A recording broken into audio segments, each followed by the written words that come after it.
So we gather in this space today to connect as a community during a time when hope and healing are so very necessary. We continue to live with the trauma and grief of a 2-year pandemic that isn't over yet, as well as the suffering that always accompanies a warring world. While these traumas are currently ongoing, we look for paths that will lead us toward healing and hope for humanity, that will empower and sustain our hearts and spirits. In this conversation, we will reflect with our 4 panelists on their experiences and wisdom. And towards the end, invite our participants in the audience to also ask questions. Our wish is to leave this discussion today with guiding lights that will keep us on a path of hope. We know that each of you tonight have much wisdom to share, and we encourage you to engage with each other in the chat.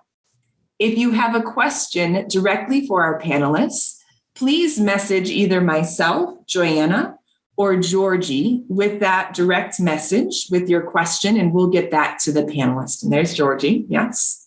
After the panelists have gone through all of their questions with each other, then we'll open it up for the audience to directly ask the panelists those questions as well. All right. So let's come some practice with our lively chat. What I'd love to ask everybody to do, please, is to put the following 3 things in the chat for us. If you wouldn't mind putting in your name, what you like to be called, what is your role at DePaul? And finally, what is one social justice issue that you're really passionate about? Now, we imagine that there may be people in the space from the broader community. And if you are, please share where you're from. So in case you're not part of our regular DePaul community. Let's blow up the chat, y'all.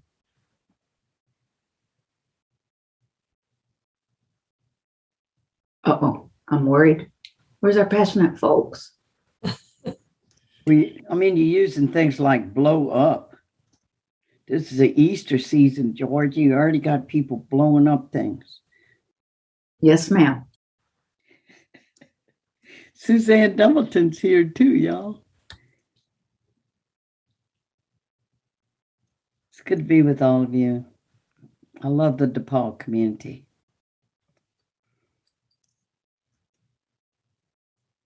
Again, I'd love to ask everybody out in the seats to enter your name in. What's your role at DePaul, and what are you really passionate about with regard to social justice?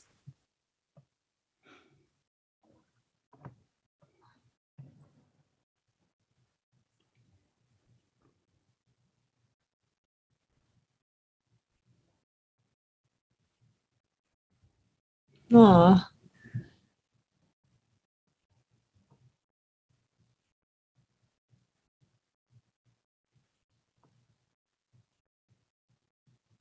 Oh man, good stuff coming in. Good stuff. Good stuff.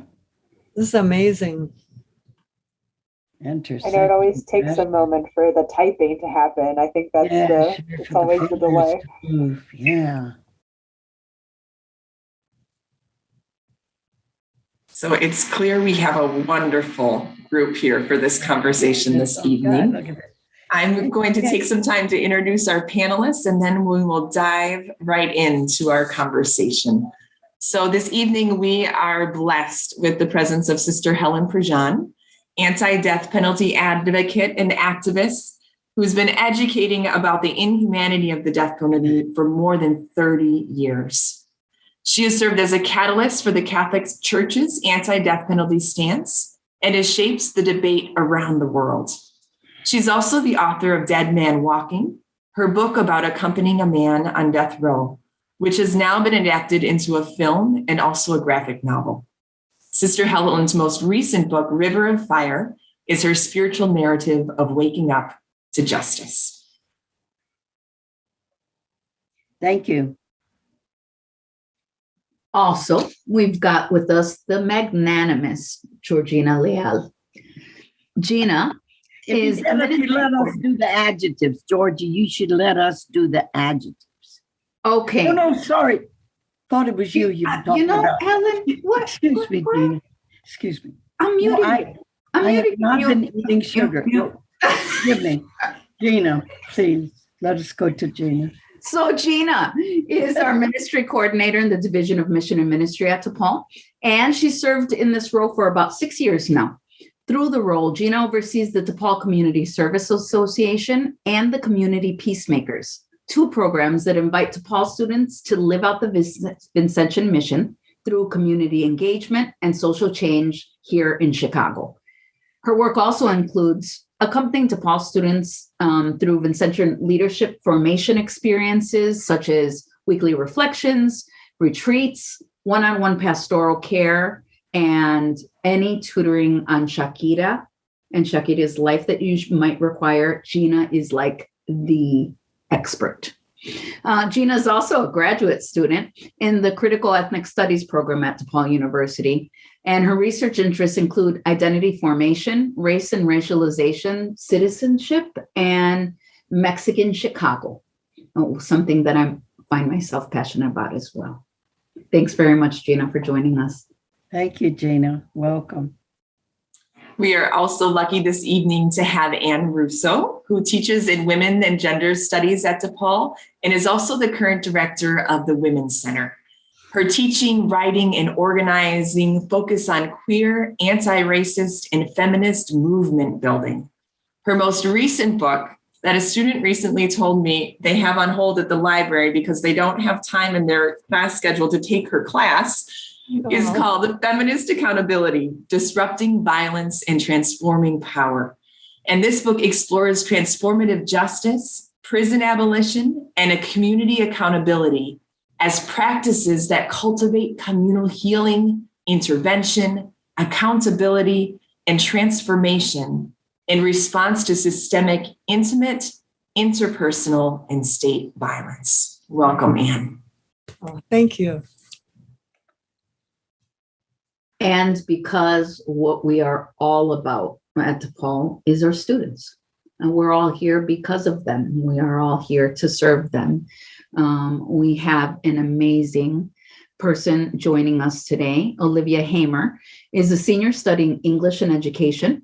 And for 3 years, she's been a student assistant for our community peacemakers, making a difference in the Chicagoland area, and a restorative justice program between DePaul and the Chicago public school systems. Also, Olivia happens to have schooled me 4 years ago when she was in my class on justice and privilege in ways I never expected to be schooled. Thank you for being with us, Olivia. Hey, Olivia. Thank you, Georgie. Welcome. Now, as Joanna mentioned just a little bit earlier, there's much wisdom in this room. We hope to draw from multiple sources of wisdom throughout this evening, and we'll take the form of a dialogue between all of our panelists. Rather than a strict set of questions and responses, we're going to take turns speaking to each other, and we're going to let the flow take us, as Helen likes to say. That we're going to go with the flow. And we are going to start off with each panelist sharing a story around these questions. Okay, so are you listening, panelists? Helen, this means you. What comes to your mind, heart, and spirit when you hear the theme of our conversation this evening? Trauma, healing, and hope. How has this been a part of your lived experience, especially within the past 2 years of living in a global pandemic and a world that is crying for justice on all fronts? Sister Helen, we're going to put you on the spot and ask you to start us off, please. No spot. I'm home here at DePaul and happy. I want to tell 2 stories. My own trauma, being inside the killing chamber in Louisiana, my image of myself getting involved with death penalty is like somebody tumbling down a laundry chute. Because I wrote to a man on death row and I thought I was only going to be writing letters. I never dreamed Louisiana was going to execute this person. It was the early 80s and we hadn't had an execution in 20 years. And I find myself then in the place where the killing chamber is. And there were 4 holding cells. And Patrick Saunier was in that last holding cell 3 days before he was to be killed. And I was basically the only one that could be in there with him and talking to him, with the man in the last days of his life. And you could just see it heating up all around him as we got closer and closer to the execution. The guards are coming in. The electrician came in and tested the electric chair. The witnesses were flowing in, all the prison personnel in their little 3-piece suits with vests are coming in to witness. And I'm there right against this door with this man through this grate. And all we had was our voices with each other and our presence. And I put my hands on that grate because there were little tiny holes where the fingertips of his could touch mine. And I was scared out of my mind. I was in a place I'd never been before. They're going to kill this man. They were I was counting the hours. And I was all he had. His mama couldn't be there. She couldn't stand the stress. Nobody could be there but me. I've known him for 2 years, visited him. The thing I found where the power was and where the peace and the strength was to live in the present moment. The minute I began to anticipate, like when we had 3 days, I would go, okay, well, we got 3 days to live. It won't be tomorrow. It would be the next day. But then when we're in the day and it's 10 in the morning, and it's going to happen at midnight, and then it's 4 in the afternoon, it's going to happen at midnight. And then if I let my mind go ahead of time to that moment when they were going to take him and what was I to do, how could I be there for him? I would lose it inside. So I had to learn to hold my soul strictly in the present moment with him and to be there for him. Totally for him. And then in a way we held each other up in midair because he knew I was there for him and he could talk and he could share, and we held each other up. And it's an experience of grace, which later you can see it was grace. At the time, all you knew was, okay, we're doing this. We're doing this. He's doing this. He's okay. We're here together. God's with us. And now we're going to let it unfold. That's one thing I remember about trauma. And the other thing I want to introduce right at the beginning of this sharing is it's told in the Gospel of John, the Easter experience of the apostles. So you want to talk about trauma, and you want to talk about healing, and you want to talk about hope. And the way John describes it in the Gospel, they're all locked in a place. It's Sunday night. All they know is that the religious leaders who went after Jesus and caused his death could come after him, the followers. They were all locked up in a room. There it is, the symbol of fear holding us in. Afraid out of their minds, they were coming for them next. And this was the experience. And don't think of Easter as having happened just to them, and it no longer happens for us. We're supposed to get like secondhand faith. Oh, they experienced Jesus resurrecting from the dead, so we believe them, and therefore we believe that Jesus can Easter in us too. No, it's an experience that happens for us too. So what was the experience? Locked up in fear, trauma. The one they had followed, the one who was healing everybody, the one that the crowds are going, Hosanna to the Son of David, was whisked away, crucified, taken, and they all betrayed him. Everybody ran. And one even denied him publicly. I don't even know the man. So they all had failed miserably, and he was dead. It was over. And what were they going to do now? Living for the rest of their life. Kind of like maybe some of us might experience in a small way if we had a terrible relationship with our parent and they died and we didn't have a chance to make up. And we have to live with that our last things with our parent was an argument or something. And they are locked inside of this. All it says is, suddenly in their midst, Now, later, people in the telling of these stories went, oh, he went through walls and he could do these physical things. He could appear in different places and gave it physicality. But he was in their midst, as he is in all of our midst, always present to us. And what were his first words to them? It was peace. In other words, I forgive you. You're human, you were scared, you ran, but peace. In my presence, know that I'm always loving you and always forgiving you. Peace. And then he said to them, in the community, when you forgive each other's sins, they're forgiven. And then the second has been misinterpreted for centuries. The way the false interpretation came was, whose sins you forgive, they are forgiven. And the second part they misinterpreted was, and whose sins you retain, they're going to be retained.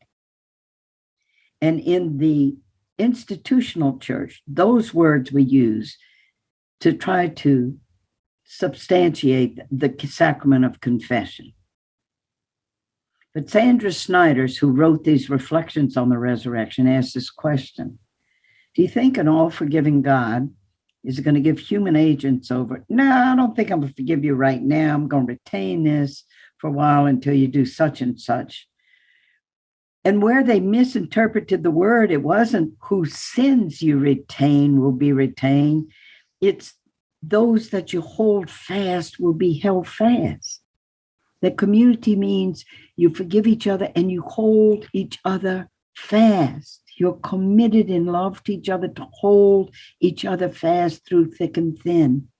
That was the meaning of community. So they had been forgiven, and so we could forgive each other. And the forgiving is a constant flow back and forth because it's what it means to be human. We do it 80 times a day or whatever is required.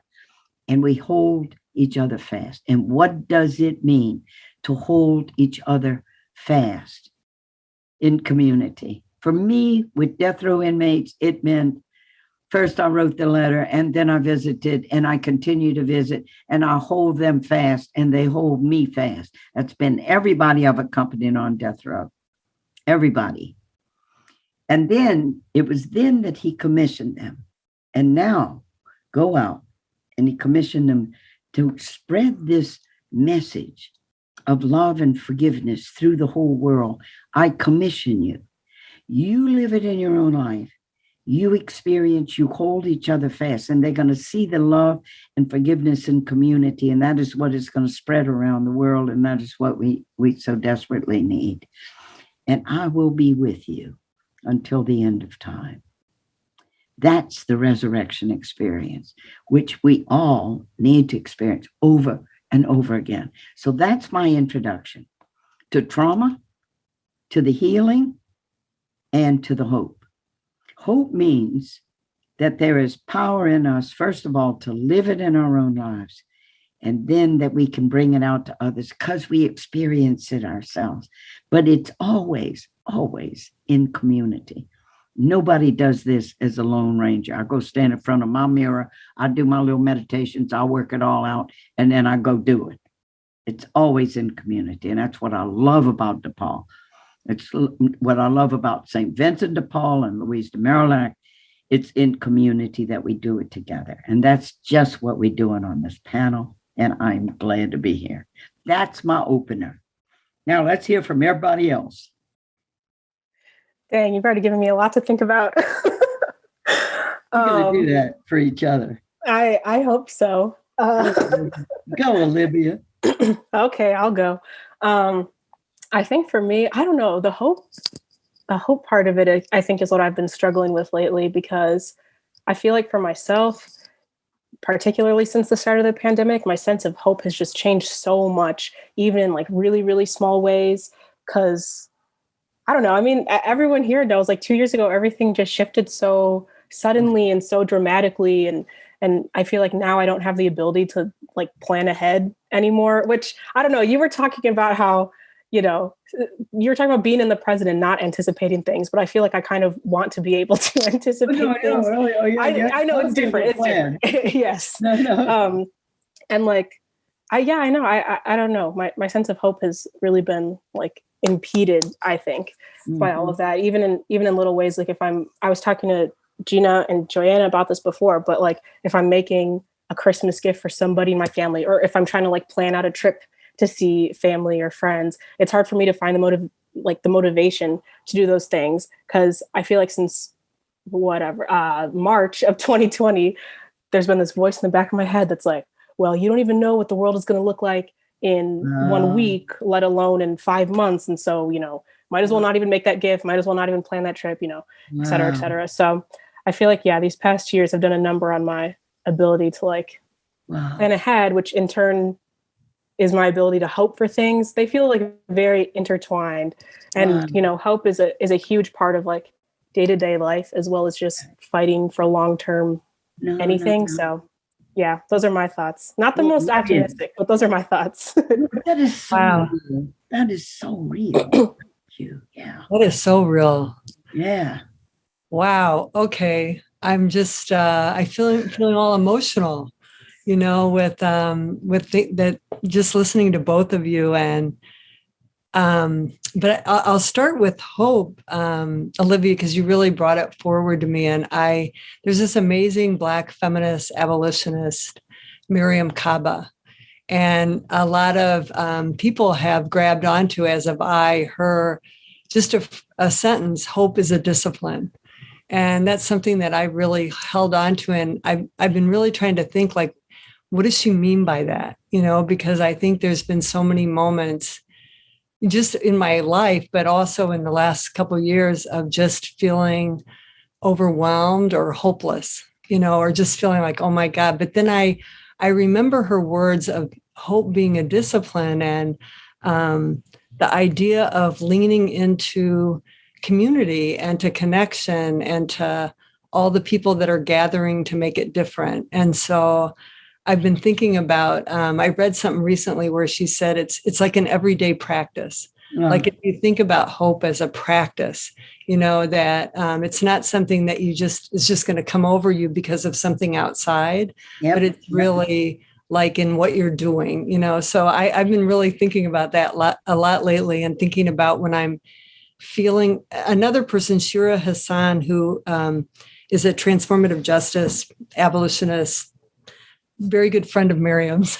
I was reading her, and she was in a conversation with Miriam, and she was talking about, always thinking about what, how people are gathering together. So one of the things that I do when I'm feeling overwhelmed and like, oh my God, I'm thinking, okay, who's organizing around this? Like, what are where are people gathering around this, either online or, in person, like, and feeling like that's what makes me feel like, like, how can we, what are we building together that's not only in opposition, but in like building toward a future that we want to live in, and how can we do that with others? So that's what made me really think, Sister Helen, I really appreciated your thing about community, because I feel like community is like, to me, is central to everything. It's like central to healing, central to hope. It's central to most everything. And one of the things we've been doing a lot in the Women's Center, really since Trump was elected, which was when I became the director, of this motto of "We all belong here.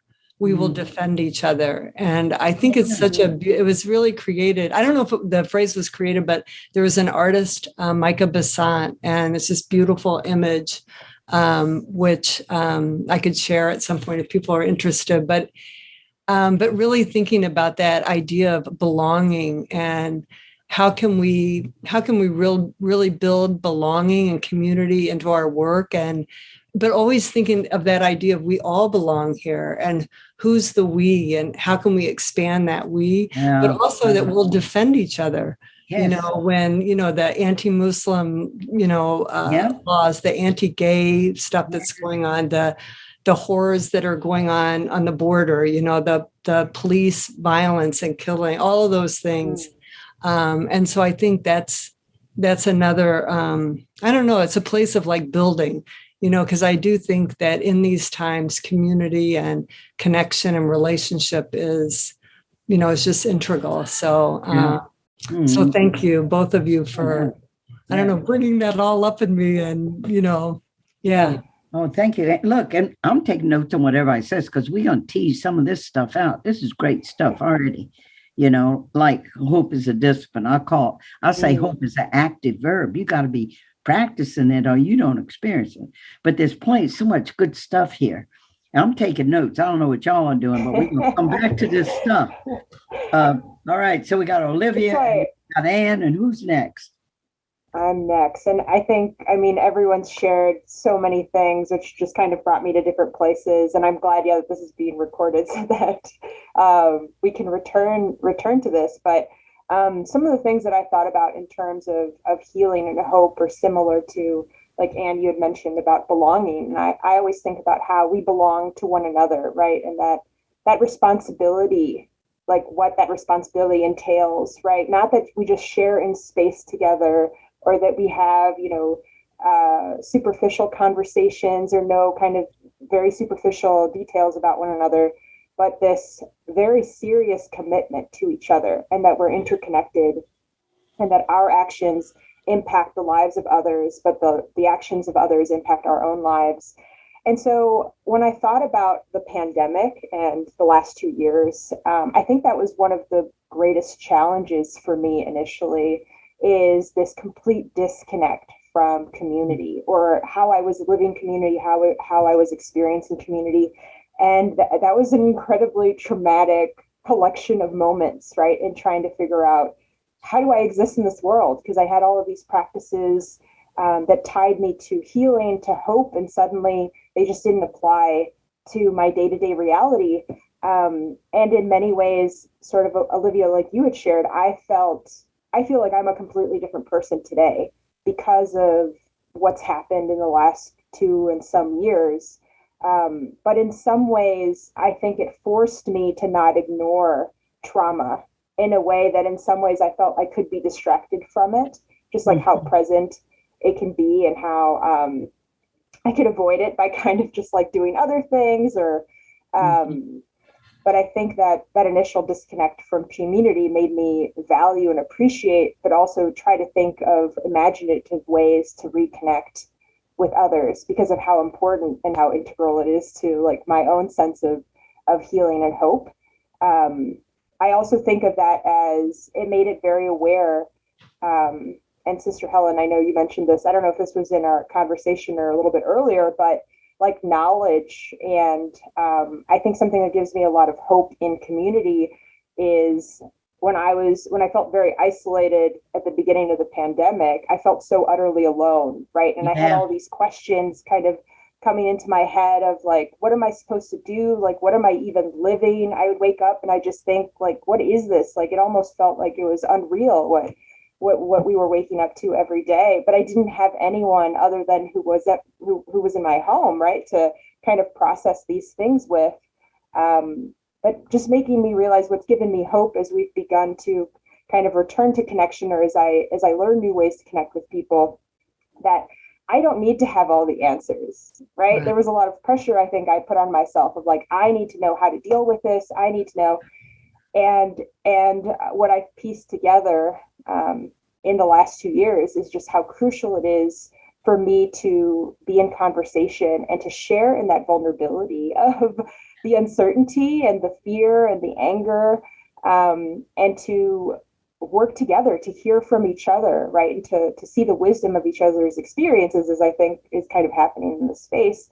But then also letting go of that sense that we have to know all the answers, and to be present to, for me, I feel like in living life, I get little glimpses of hope from just observing other people, right? The ways in which people care for one another in big and small ways, like, in my office where we work, or just like walking down the street, like I get these glimpses of care and love and the kind of world that I want to live in.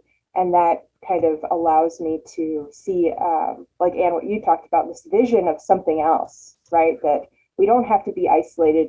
We don't have to be alone in, the trauma that we experience on day to day, but that we can walk together in figuring out what that other world can look like. Yeah. Oh, look. Oh, thank you so much for that, guy. Look, you're saying so much. This thing of feeling alone, and you begin to feel crazy. It's because you're bouncing off just yourself and you're not connected, even to say your feelings out loud to anybody. I don't know. Is there a lot of commotion and static going on? Can everybody hear all right?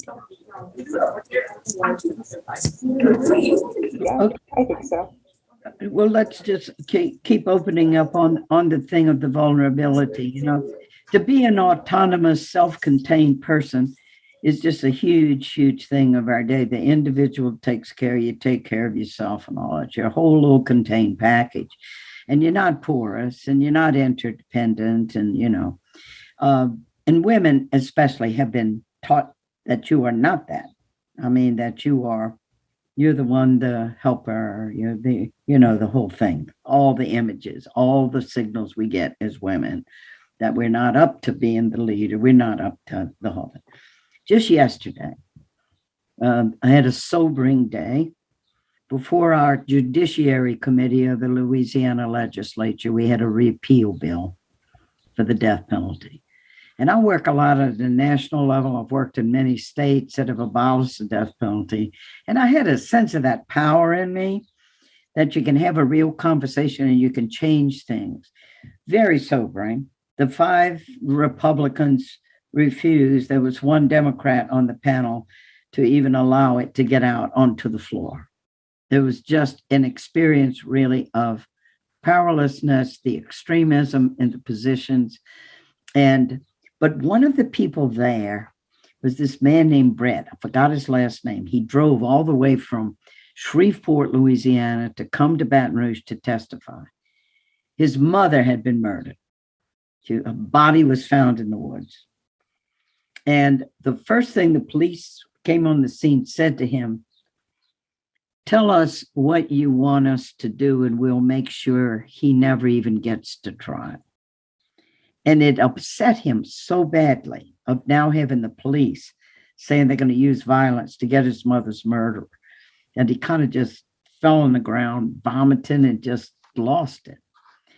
But the healing experience for him was, he said, when he was with a group of people who had also had someone murdered, and for the first time he heard them say their experience, he felt connected and he didn't feel crazy. And how many times has that happened to us, especially in women's groups, the importance of women coming together, because we think we're alone and we only feel this way. And the pandemic has just intensified all of that. So I think you just said something so valuable there, Gina, about to share, to have somebody. I have good friends who are in AA. A lot of my close friends in New Orleans, God help us, none of them drink. Because I myself enjoy a good drink, but I love them, okay? But they don't drink. But the thing that sustained them day by day is that you got somebody to call. And a principle of AA is you reach out and you hold each other fast in this, and it keeps you sober. And I've learned that from them. So you said something, I think, very valuable, Gina, about the thing of how do we connect again? And then feeling we lost that power to connect. You know what Olivia was saying? What do you mean I'm going to make plans to go do something? I mean, I don't have any hope that any of this can happen anymore. So we lose a complete sense of power. So can we explore that a little bit? The whole thing of the vulnerability, or how when you share with somebody, you can begin to get your power back, or just that whole thing of what we've experienced and to recognize. And I'm going to need your help in this to talk together. But exactly what trauma is, I want to really explore that. But this thing of connecting as a way of beginning to get our life back. Can we share that more? I'd love to start talking about that more, because, yeah, what you're saying, like, I feel like, I don't know, sometimes knowing you're not alone, well, I think we all hear that we're not alone. Feeling that and experiencing it and understanding it is like a totally different thing. But right. Knowing that you're not alone, I feel like is usually like the only glimpse that some of us get of healing in general. And well, I guess I kind of wanted to ask specifically, like, healing is something that I don't think we all know what it looks like, but we all long for it in some way. And I don't know, I guess, I mean, you specifically, Sister Helen, like in reflecting on the difficult moments of your own life, where do you find healing? Like, what have you learned from those moments where you have found it before? If you found healing, I kind of wanted to move the conversation in that direction too, which I feel like is connected to what you were just saying. Yeah. The healing, first of all, I realized when I wrote the book, Dead Man Walking, I think it really helped me deal with the trauma I've been through. You know, you go through stuff, you do stuff. By the grace of God, when I was on national media after these executions, I didn't say anything stupid, especially like after Carla Faye Tucker was executed and George W. Bush was running for president and said, I prayed for Carla Faye Tucker. And then I was on Larry King Live in front of the world. And I wanted to tear into W like you wouldn't believe in the Holy Spirit, you know, calm me down. But you're going through these experiences. There's just no way to integrate everything that was happening to me. And just the witnessing of this act, this premeditated act of taking a human being who was alive and that I had known, and step by step then killing him in the most terrible way, electrocuting him to death. So all you do is you go through it, you're holding yourself together, come out of the execution chamber, throw up in the middle of the night, and then slowly things form, even of the mission that brings me to you today. But the writing, and see, I've kept a journal since 1963. I've been keeping a journal of stuff that happens to me.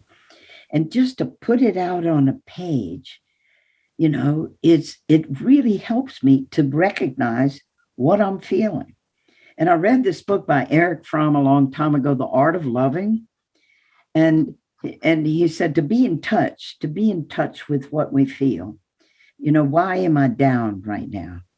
Why am I feeling sadness? Wait, I was feeling pretty good when I woke up this morning. Where's that cloud coming to my day where suddenly now, and then it was a conversation with that person who was just so negative. I thought I handled it all right, but then it was sitting on me like a cloud. To be in touch, we have so much that happens inside of us because we are such interior being with all these depths.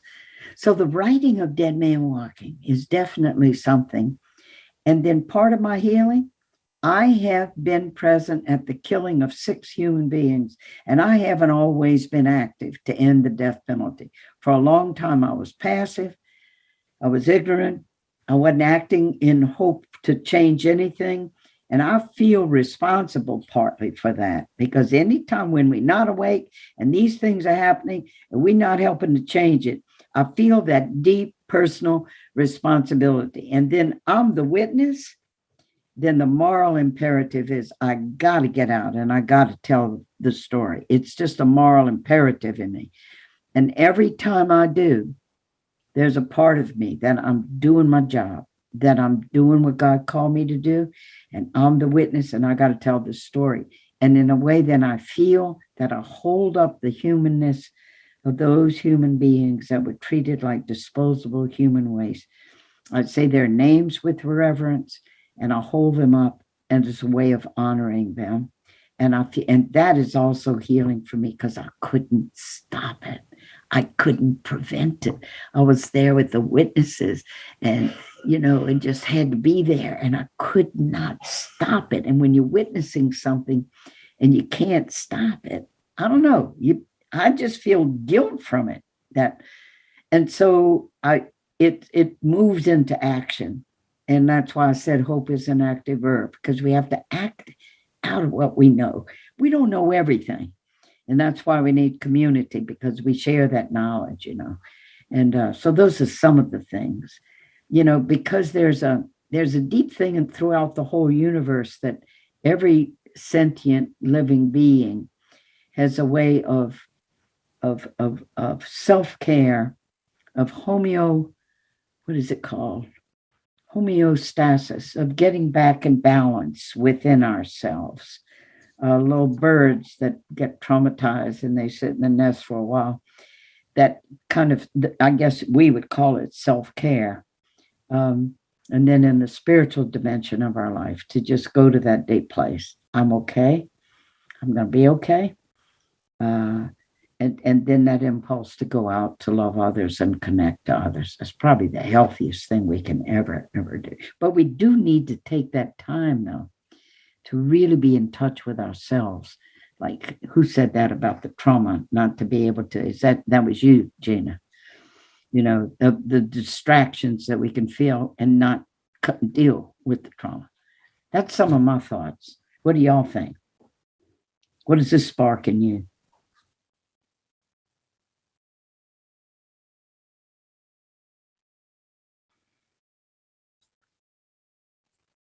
Oh wait, Anne. Oh yeah, sorry. You got it. I guess I think I just think it's so powerful to, a lot of my life experience was, early experiences were experiences of intimate, and familial violence and community violence. And, then my whole life's work has been around that, both trying to understand it and also heal from it and also be with others. And I really feel I think Aurora Levins Morales wrote a book called Medicine Stories. And I always think of her, she had this just one line, it was healing happens in community. Yeah. And I think that's so true of people coming together and sharing their stories and their struggles and their efforts to understand and to figure out how to make it different, just individually different, but also collectively different. And I just think throughout my life, that ability to come together with other people who've experienced violence and who also have a shared commitment to changing it has just changed everything. Like the circles we do at DePaul, connected to the Women's Center, just coming together and you gather and you can feel a difference, you can feel like I'm in this with others, and sharing all the different parts of that. And then I think movements for change, I think, I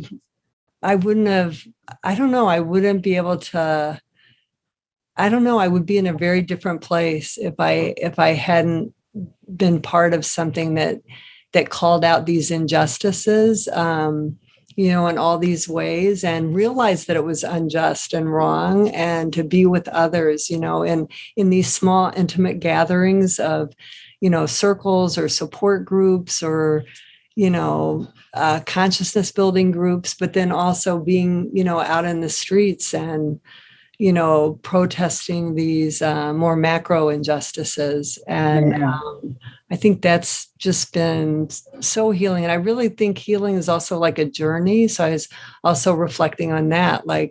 It's not like something that I think, I don't know. It's like you're always healing. And also we're living in an unjust world. So things are happening all the time.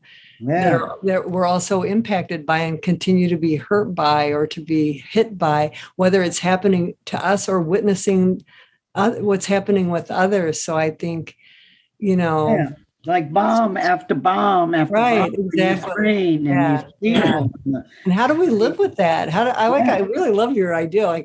I just feel so responsible, for what is our role and what is our responsibility, and taking that up is also healing, caring for others. I think, again, Miriam Kaba, love is an antidote to violence.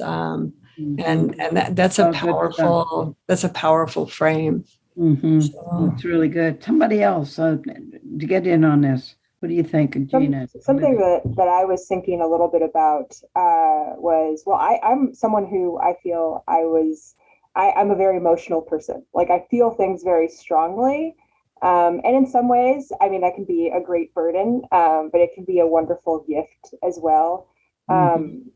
And I truly believe that the full range of emotions that can be felt by human beings have a purpose. There's a reason for them, right? Yeah. Upon witnessing something that either brings us great joy or witnessing something that makes us angry, right? The feelings can move us to action, right? Can move us to do something about it instead of just standing by and allowing it to happen.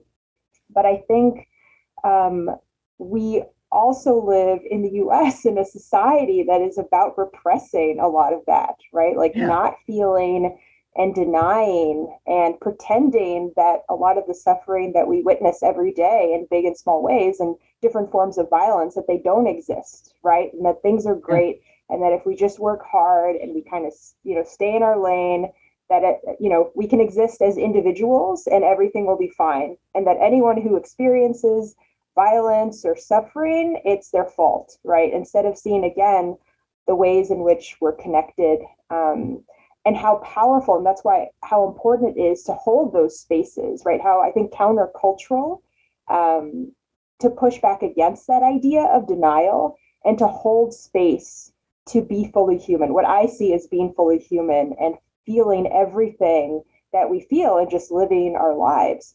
And I know for me, that's something, that I strive to do in the work that I do at DePaul, and like holding spaces with students to just really experience the wholeness of our humanity, right? And that includes feeling everything, right? So feeling scared, feeling worried, feeling stressed, feeling happy, but that we don't, when we hold those spaces, we realize we don't experience that on our own, right? It's not like, okay, we may experience it in unique ways because of our lives and who we are and how we're perceived in as we walk around, right, in our society. But at the same time, to me, that's what's always been so healing and so powerful, to just share in the power of like various emotions that I've had around experiences that I've had or things that I've witnessed, and not just the horrific, and like experiences of suffering, which are really hard. And I think it's important to have those spaces to process that together, but also to share in the joy, of what we witness as well, right? And the things that bring us hope, that being just as important as processing and holding each other when we witness violence or when we experience violence ourselves. Yeah. Olivia, you shaking your head a lot. What you want to say? Honestly, I'm just thinking about, I'm thinking a lot. I'm thinking. She's thinking. That's not a cop-out. I'm thinking. No, she's thinking. Well, you know what? And don't you think in this society too, distraction, you lose traction, and emotions make us porous. Emotions. Y'all, one of my favorite lines in all of literature is from Khalil Gibran, the Lebanese poet: to laugh all our laughter and to cry all our tears. And this constant distraction of an iPhone in our hands to keep getting, and do you notice? I notice what happens to me if I look at one thing in the news, I got these apps telling me all this news stuff. And so I go from one thing to the other. I get in that thing of the internet and stuff, and it's like a current and it just pulls me in. And I could be distracted for a long time going from one thing to another. And I'm not, when we are just getting all those little tidbits of this and that and all, we can't feel deeply.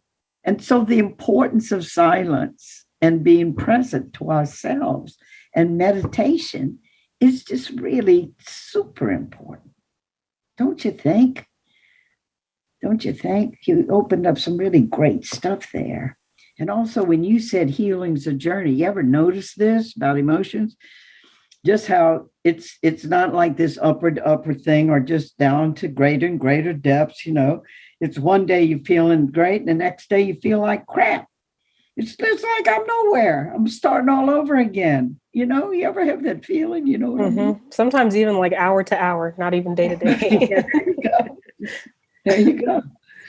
No, but feelings, how important to feel and to let ourselves feel. But again, and we can almost say this at the end of every little segment we do in here and everything we exploring, community, but then also that importance of the solitude and being able to be with ourselves and be in connection. Even when I do a journal and just say, I am feeling sad. I have lost my sister and my brother and my mom and my daddy now. There are a million things that remind me of them because they built me. I mean, I am Helen because of my relationship with Mary and my sister and Louie and Mama and Daddy. And there's a sadness. They've passed over, and I can't touch them in the way I did before. I can't hug them. And I have to learn to listen to their voice inside me. And I can experience my mama because she was an outgoing person. She was very funny, and she made her friends laugh. And she was just really warm, affectionate. She loved the heck out of us, hugged us, all that kind of stuff. And especially in traveling, and I have to be with strangers and being at these meals at faculty, and I'm about to give the keynote for something, and they go, "Oh God, we got a nun that's going to be at the faculty dinner." Then she's going to talk on the death penalty. This is really going to be an upper. And we just get at the meal, and Gus May comes out of me, and I tell him Boudreaux Thibodeau jokes, and I tell him stories. She comes forth from me, and I go, "Mama." She's just there. Yeah, I think that really resonates with me in terms of like lineage, right? Or I always think of, being a woman of color in this society, of like everyone who came before me, and the fact that I am where I am, or that I've had the opportunities that I have because of, generations and generations of people doing the work, right? And trying and having a vision themselves and pushing it forward, planting those seeds that, I get to kind of reap the benefits from. And I know that for me gives me a lot of strength, right? Yeah. Or thinking about my family as well. So like my grandparents, right? And Sister Helen, as you mentioned, they might not be here physically anymore, but how do they come out of us, right? Or like, what are the things that we've learned, or in being loved by people, right? That we've been formed by that love, and that we can then go on and love others, right? And form others in that same way. And so that was kind of something that came to my heart and mind. Yeah, you know what? One thing Pope Francis says that I really love, when you talk about the presence of God, it says the presence of God is an energy of God that flows through us. Look, my interaction with you right now, for me, it's a very special moment of grace. I mean, we are human beings being brought together in this space to share our interiority with each other. And what a precious gift that is. And we could just say trivial things to each other and, whatever, but we're not. We're sharing what's really in our souls. And that's a gift. It's a precious gift.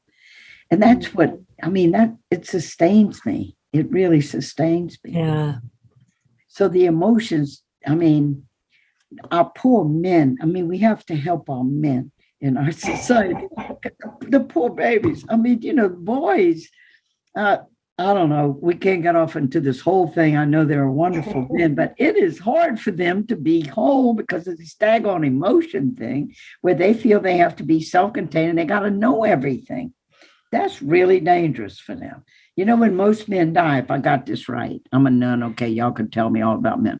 But what I know is that when they mostly die is when they retire on a Monday morning, when they're getting ready to get dressed to go to work. That's when they have a heart attack and die. Because now they face and they don't have the work thing to hold them together. But, so this is probably neither here nor there. And but I'm sure it made it into the recording. But at any rate, relationships with each other is just so important. Well, okay, where we want to go from here? Because can we talk? I want to just say something about that I think what's been hard about, kind of university life is that I think emotions, or even talking about relationships or losses, it's not necessarily welcomed in a lot of different spaces in the academy.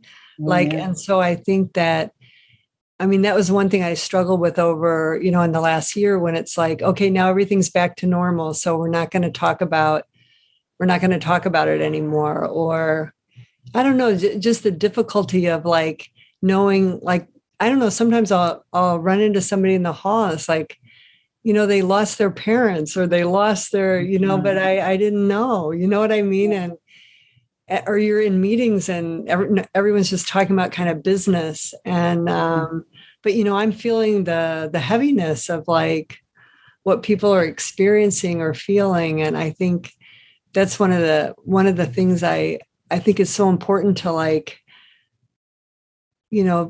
thinking about emotions, like really welcoming them or embracing them or creating space for them instead of, asking people to just have this separation between kind of academic work and emotional work, or, Right. that we can't integrate those, or I don't know if I'm making That's huge. That is huge, isn't it? An academic setting it's got on with business, what's in the curriculum and this kind of stuff. But the beauty of being a Vincentian university, where you have the spirit of Vincent and Louise, that's what I love. When you're at DePaul, there's Vincent.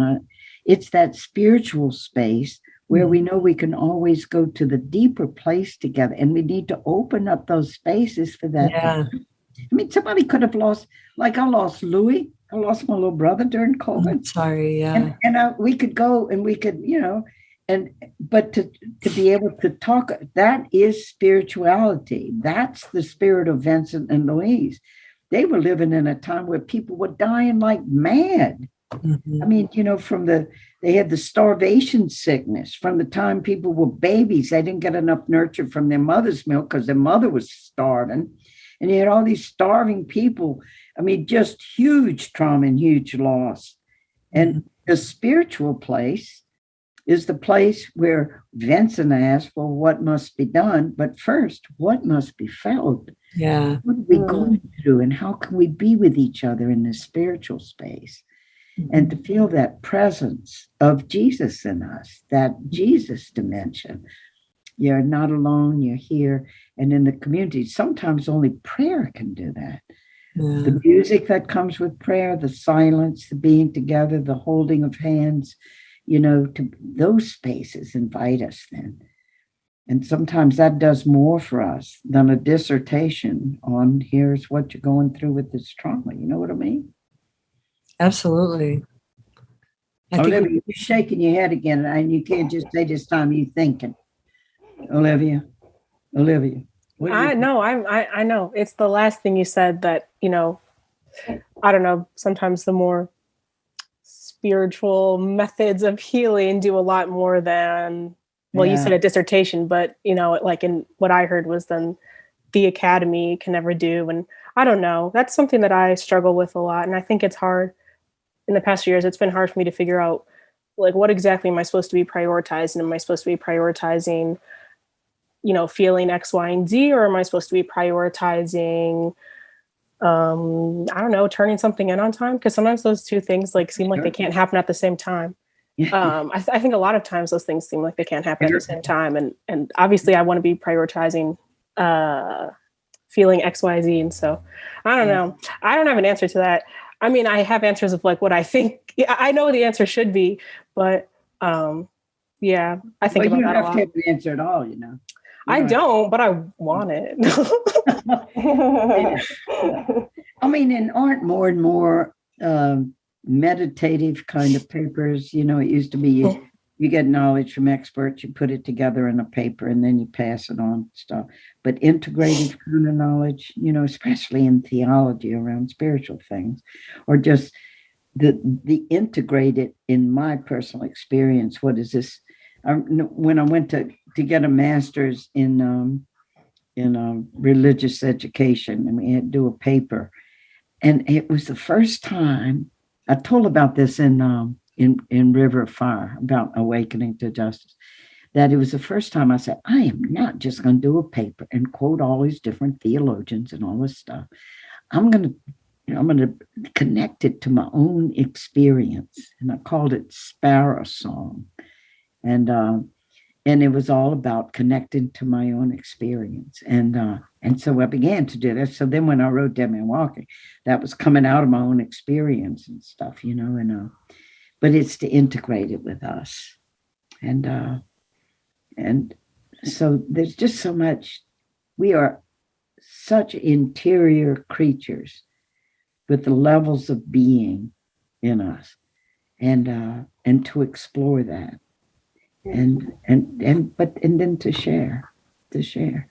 Can we talk a little bit about trauma and what trauma is a little bit? I need you to help teach me this.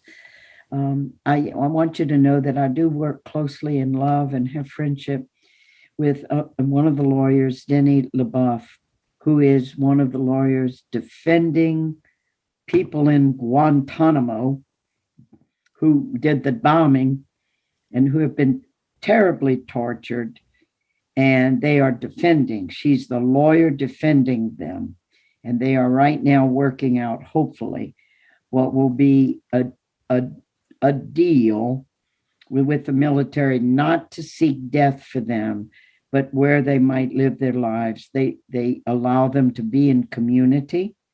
There are 5 people in particular that are who were part of the whole thing of 9/11, where they can pray together and they can have meals together and they can have shared space together. And Denny is one of the people who works to heal and to be with these people. And when you come to her house, on the coffee table is a book about torture, is a book about, trauma, and working with people. And the people on death row in Louisiana are all people who have experienced trauma. Most of them, 90% of them, have come from violent households and all. But I'd like to hear from you an understanding of what you understand by trauma and how we heal from trauma.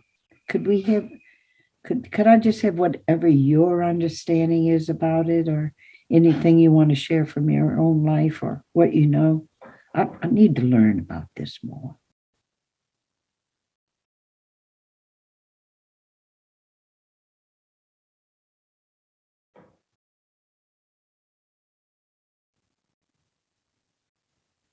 I think in the spirit of not having like full, right, perfect answers, but just kind of connecting with what's come to me in the moment. When I think of trauma, at least from my own experience, I think of the things that deny people's humanity, right, and their dignity, and that keep people from wholeness. And I think it can be it can be forms of violence that are very like physical violence, right? But it can also be psychic violence. And I feel for myself as someone who's Mexican American in this country, I feel like I've been constantly reminded that I don't belong in lots of different spaces. And that for me is a way in which I feel I've experienced violence, of just a denial of my story, right, of my my worth, or thinking about, I look in the media or I look in history books and there's nobody that has a story that is reflective of my own, right, of my family's, even when I know that isn't the case, right? Yeah. So I know someone in the chat had talked about like historical erasure, right? So that's a form of violence, to just tell someone that they have nothing that's worth contributing. Many times I feel that's one form of trauma that I've experienced just living in this society. Very interesting. Just so a denial of, I think, humanity and the wholeness of our humanity. Oh, wow. That's really, the being erased, the being ignored, your very existence not acknowledged. Yeah. Just went to the Whitney Plantation. It's the first plantation in Louisiana where they actually tell the story from the point of view of the slaves. And did y'all know this? That, in the WPA project after, in the New Deal, people interviewed 2,000 slaves for them to tell their stories. And just what human beings had been through, and just the mothers separated from children. It was just so unspeakable. But they told their story, and one of the slaves, in telling his story, said, "Lady, nobody ever asked me this before." But just to be able to tell their stories is just so powerful. Or as Frederick Douglass says, the masters of the slaves always had plenty of people to tell their narrative. But who? And he said, Frederick Douglass, we must be the ones to give voice to, our story of being the slaves. Now, that's a very dramatic thing, and it happens in other ways too. But any other takes on this? Teach me, help me. Well, one thing, I just thank you, Georgina, because I feel like, all the different layers, from, sort of, from, minor to major, from like interpersonal to structural, and just that erasure and marginalization. Like, I think this society is so traumatic. Like, I think there's every day, every minute traumas that are going on all these different levels. And then I think there's such massive denial, which is another, or minimization or ridicule if, these things are raised or, or targeting. So I just think that's so powerful, because I think that, and it is so important to tell the stories. And, that's been the power of like critical ethnic studies or African and Black diaspora studies or Latinx studies or women's and gender studies. You know what I mean? Like all of those. And yet I think it's a power struggle. Like, whose story is going to win? Like it's a major power struggle, because I think that, there's a power system that's created a master narrative of what matters and what doesn't, who's worthwhile and who's not. And everything's built around that. And so like right now I'm thinking about the attacks on, on critical race theory, which is really any conversation of the real histories of this country. And I think there's so much at stake. So sometimes when Sister Helen, when you say, what is trauma? I'm thinking, what is not trauma? Like what, where are the spaces where it's where we can, truly embrace one another's humanity, or truly. I think we really that's so helpful. Space. That is so helpful. The erasure, the denial, the ridicule. It is huge going on now about the competing narratives. Just huge. One thing I learned from Denny LaBeouf too is that the most vulnerable person going into trial, where it's a capital offense and you could get the death penalty, the most vulnerable person going into trial is the actually innocent person, because they know they're innocent. And they have a belief, well, as soon as they hear my story and my alibi and all, they'll be responsive to the truth. But what they don't know is that the prosecution's going to do everything they can, some of the very devious outright lies, to block their narrative, that their story's not told.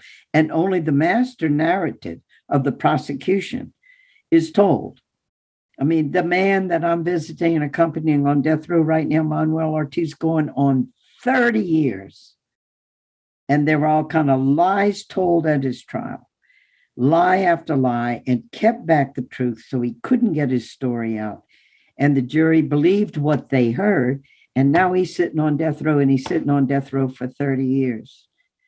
And there is no way that I'm in the presence of a person like that and accompany somebody with like Manuel and not, I call him my Nelson Mandela, and not get from him courage. You talk about keep things in perspective. You come off of death row with somebody going through this kind of stuff. Stuff that happens to you is so pitifully little, but it's just narrative, getting the story, who tells the story. And look at the thing of dominant voices. You know what I love about DePaul? Look at all these circles you have of coming together. What, ministry does, the group, that you have there, that Georgia works with, and of bringing people together and enabling the voices to come out. Or, that's just the atmosphere of a DePaul is a precious treasure, which, we need to appreciate and develop, because, it always needs to be developed and made real. So trauma, when I just want to know, I know this is a bit cerebral, but what is the definition of trauma?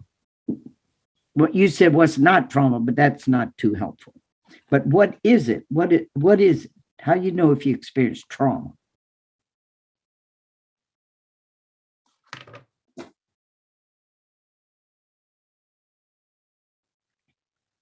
Something to work with? Any elements that make trauma? Were you powerless in it, or something happens to you? What? Well, I was going to say it hurts, but sometimes you don't know it hurts until weeks later. You know what I mean? So I think that's why I think it is hard to define. But you know what? Wait. I think you're onto something there, because you mask the hurt. When you're traumatized, you can't even really feel the hurt, can you? But it's also normalized. Like, there's a way in which, like, the society we live in normalizes trauma. It normalizes mistreatment. It normalizes oppression, and makes it so like to be able to name it, is a process, because, it's like to name something as racism or as, sexual assault, that those are hard things to name, because we live in a society that denies your experience, but also names it as something else, or you're just, like, I don't know, all the different things that are said to people. Oh, it could have been worse. Oh, it wasn't that bad, or it didn't really happen that way, or that person wouldn't have done it, or, like, I think it is like, I think that's why it's hard to name something as this is exactly what it is, because it's so many things. And this thing of, you think you got problems, look at the people in Ukraine. You look at the great suffering of other people and makes you then minimize even what you're feeling. I mean, we can do that even ourselves, whatever I'm going through, and I just go, oh, the suffering of the world.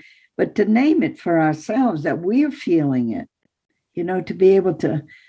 But the thing of having a voice, I think, is just such a big thing, I remember one time going to a meal with this family, and these were good people. The couple that had us, they were volunteering there. They were there in the St. Thomas projects. They were doing great stuff for prisoners and all. And we were just in the setting of the husband and the wife and a bunch of us sitting around the table.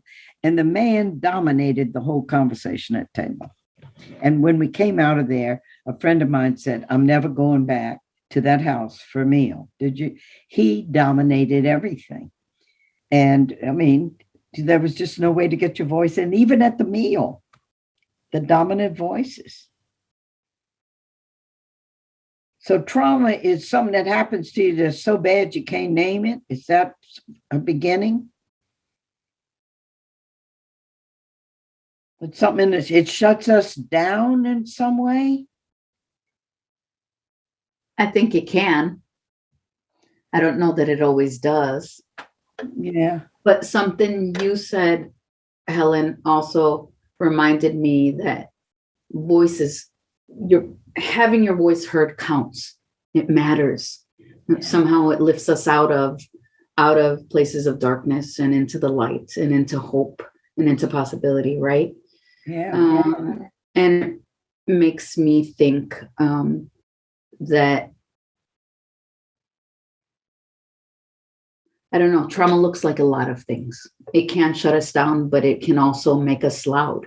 I think there are a lot of people who are changing the world because trauma was part of their experience. Yeah. Right? So it can be an inspiration and a motivator. I'm not saying it's a positive thing. What I am saying instead is that it can be part of transformation for people and part of initiating their voices. Yeah. It's random thought, but also I wanted to ask if we could open up the space to allow others to ask questions if they'd like. Folks who have joined us today in the audience. Do you have questions? We're roundabout at 7:19 or so. I want to make sure that people have an opportunity to engage the panel if they'd like with some questions. Let's do it. Speak.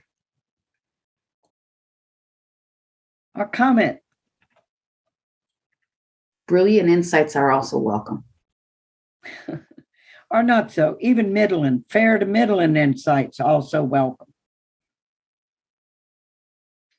It occurs to me that trauma is often a disconnect between what your expectation is and what the reality is, right? So kind of famous disconnect, trauma with shell shock in World War I. Yeah. Young men who went to the battlefield thinking they were going for a grand cause, and then they were in mud and they were being fired on, and then they were having to kill other people. And the disconnect between that totally shut them down.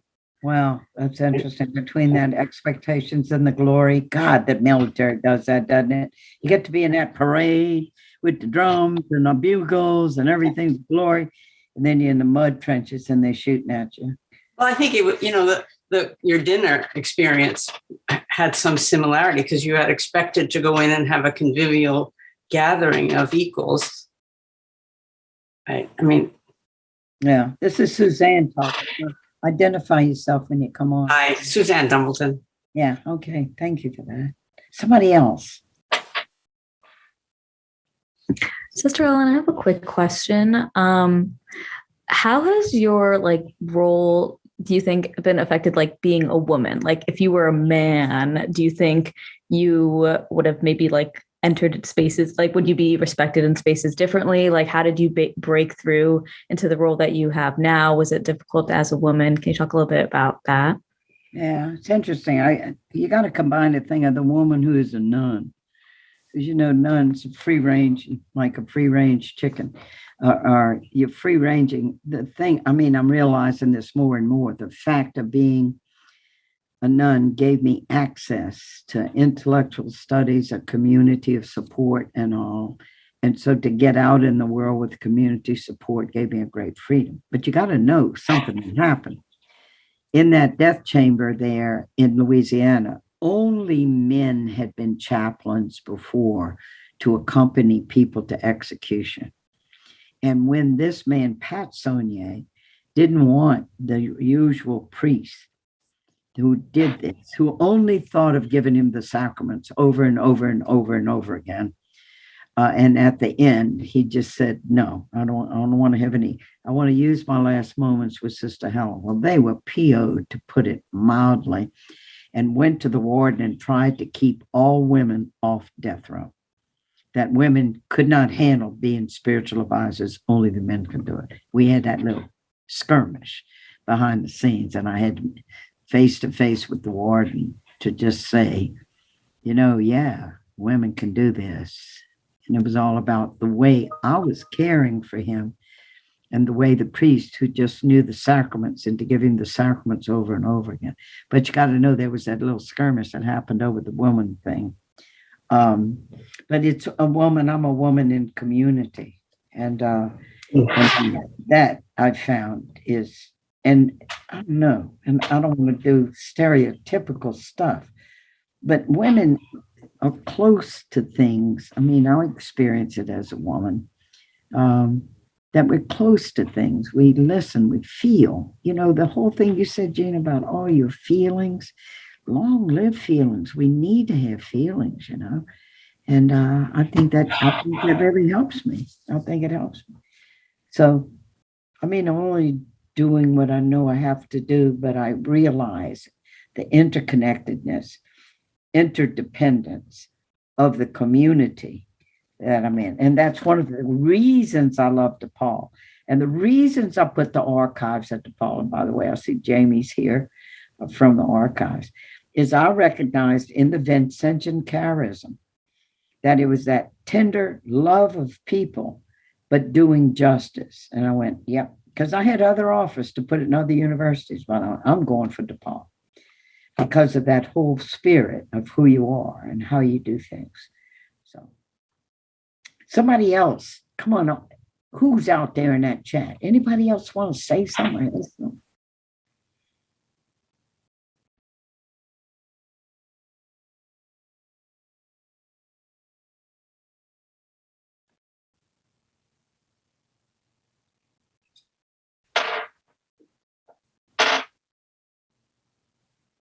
I would say that you all, thinking of the panelists, but you all, especially the women in this room, you are helping us to build a different narrative. And your voice is absolutely essential for us to be able to build a different narrative for our society, for our world. And in the context of reciprocal listening in the church, the voice is coming from the peripheries, the ignored voices, the discharged voices, the invisible faces, are the ones who have today the power to build new narratives and new roads for justice to really happen. So I thank you all so very much for being sisters and teachers and witnesses of this beautiful gift that you have been sharing with us. Was that Father Memo? Thank you. Thank you. So we knew from the start of this conversation that we were with a wonderful community. Be sure if you haven't had a chance to take a look at the chat, there's some more unpacking of that word trauma, that question you had for all of us to reflect on, Helen. Some really, really insightful wisdom that's in the chat as well. And the time always flies when you're in a community with such brilliant people who are so willing to share their stories and to be honest, and that we don't have all the answers together. And we know that it's obvious that the state of our world is hurting in so many ways. And so often it makes us feel helpless and hopeless and fragmented.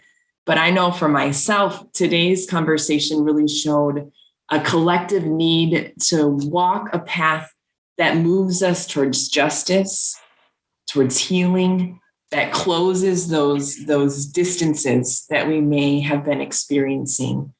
And when we come to this place where we feel that those things for ourselves, and we take that time to feel, right, as Gina was naming, we can be better at it inspiring them in other people, right? This idea of, as has been named over and over, when we come together as a community, that's such a part of our journey towards healing, using Anne's words.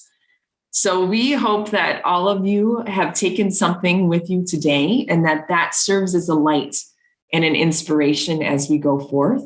We hope that your spirit is strengthened and resolved to guide you and continue to move forward, even in the darkness. And we'd like to ask Helen, it's not often we get to be with her, if she would send us forth with a blessing for us to go forth and share that light with the world. Happily. I hold before you the words of Jesus. Blessed are your eyes that see what you see, and ears that hear what you hear. Because to us, in many ways, the little ones have been entrusted the secrets of the kingdom of God. Each of us holds within ourselves the power through God's Spirit in us, have been given gifts waiting to be born in us, have the call in us to greatness, not in the sense of the glory of the world, but in the sense of flowering to our fullness. The original meaning of blessing is to grow to fullness. The blessing of a crop is that it'll grow to fullness. The blessing in us is that we can keep growing into fullness. And I thank you, God, for the community that is DePaul, for the people assembled here, for what we have shared from the preciousness of our own interiority, which is always a gift that we freely share, that we do not have to share, but that we did. And it has enriched me. And may we go forth with a greater sense of peace and wholeness inside ourselves, and also to hold each other fast. Always to hold each other fast. But first of all, to know that we stand in your presence and you hold us fast. You have called us into existence. We didn't cause ourselves. You called us into existence to be full flowering beings. It's spring, it's flowering, it's a season of flowering, it's a season of Easter. And thank you, Jesus, for what you taught us about forgiving each other and holding each other fast, and then being sent forth to the other, not to stay within ourselves, but to be sent out to the other, to love others widely, deeply, in a way we never have before. And we believe in that power and feel it coursing through us even now as we part after this great gathering.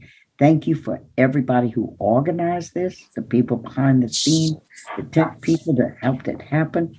Thank you, Father Memo, for being here, present to us, everybody present here. Amen. Hallelujah. Can we have an hallelujah? Can the church say hallelujah? Hallelujah. Hallelujah. Hallelujah. Helen, you mentioned springtime, and we are so grateful to all of our panelists. And Diane has a special virtual offering for all of you in gratitude for your presence with us this evening. So that's beautiful. Our love and these virtual flowers that we are sending to all of you. We're so grateful to everyone who has joined us this evening. We're going to put into the chat a survey for you to share your reflections and let us know what worked or what we could do better, knowing that we host this event annually. We also want you to know that there's some great opportunities for you to live the Vincentian mission using your hands and your heart, especially with the upcoming Vincentian Service Day. So we'll put in the chat, you can register. Registration is open now for May 7th. Mark your calendars. Go to serviceday.depaul.edu to join in that real communal celebration of our mission. And if you want to continue to learn about the events at the Women's Center, we'll put into the chat the Women's Center, who you can follow, along with other events with the Division of Mission and Ministry. You can follow our Meet Me at the Mission account. So we'll put all of that in the chat. We'll follow up with an email as well. But we are so grateful to our panelists and to all of you, our DePaul community, for joining us this evening. Take good care, everyone. Thank you, everybody.